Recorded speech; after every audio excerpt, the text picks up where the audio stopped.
ક્યાં જતા હતા તમે? બગદાણા. શેમાં હતા?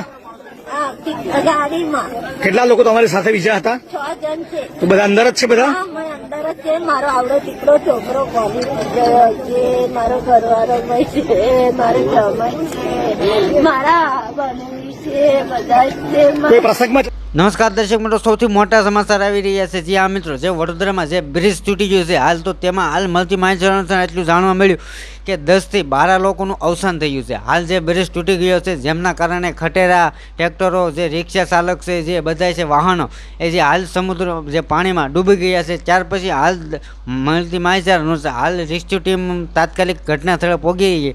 ત્યાર પછી હાલ 10 થી 12 લોકોને જે મૃત્યુ પામ્યા છે. બરોબર છે. તો હાલ એક સૌથી મોટા સમાચાર આવી રહ્યા છે અને વિડીયો વાયરલ થઈ રહ્યો છે.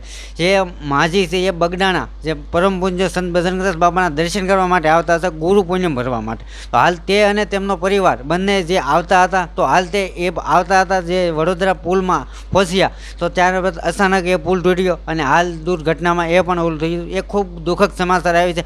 કેમ કે બગદાણા ધામમાં જે બજરંગદાસ બાપાનું ગુરુ પૂનમ છે હાલ ધૂમધામથી ઉજવાઈ રહી છે. તો હાલ તેમના દર્શન કરવા માટે આવતા હતા, તો તેમના આખો પરિવાર, એવું નથી કે એક બે, તેમના પતિ પત્ની અને છોકરા, નાના નાના છોકરા હતા, એ પણ ડૂબી ગયા છે. હાલ ખૂબ દુઃખદ સમાચાર આવી રહ્યા છે. હાલ સોશિયલ મીડિયામાં વિડીયો પણ ખૂબ વાયરલ થઈ રહ્યા છે. આના વિશે જે પણ રહ્યો હોય એ કોમેન્ટ કરજો અને કોમેન્ટમાં ઓમ શાંતિ લખવાનું ભૂલશો નહીં, બાબા સીતારામ લખવાનું ભૂલશો નહીં.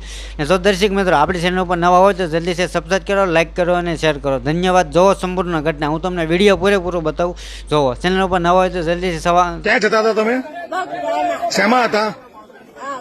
ગાડીમાં કેટલા લોકો તમારી સાથે બીજા હતા? 6 જણ છે. તો બધા અંદર જ છે બધા? હા, મેં અંદર જ છે. મારો આવડો દીકરો છોકરો કોલેજ ગયો છે. મારો ઘરવાળો ભાઈ છે.